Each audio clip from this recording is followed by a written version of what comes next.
Welcome to an introduction to Fairytales and Oddities, bite-sized. Fairytales and Oddities is my new book, a collection of 10 interconnected short stories that play with language and style through comedy, mysterious history, and threatening magic. Each day I shall introduce a different story, say a few words, and read a short extract. I hope you enjoy.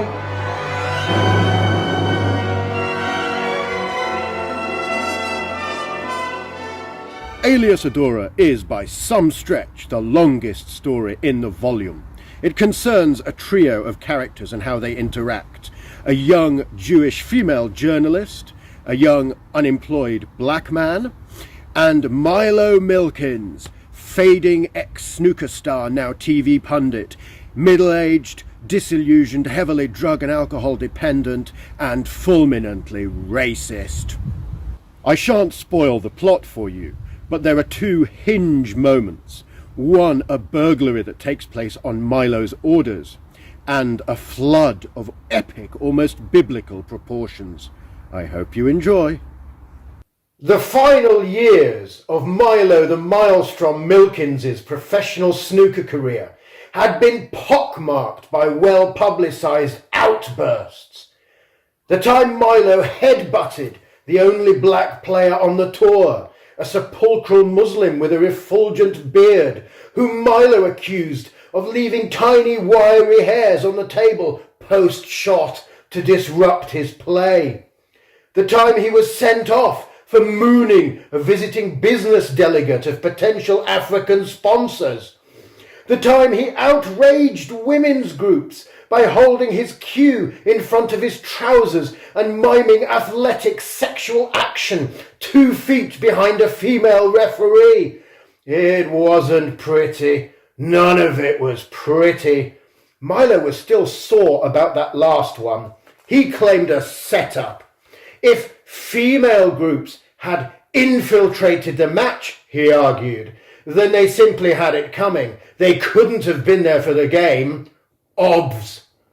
Incredibly, none of these misadventures seemed to dent his fan base, which, if one could reasonably gauge by what one read in the press and online, was louder and stronger than ever, now that he was no longer winning matches on a regular basis. It should be noted, however, that Milo was a legend on the circuit. Despite having won only 3 ranking titles during a 20-year career, the Maelstrom was 12 times a World Championship semi-finalist and 15 times a Masters semi-finalist.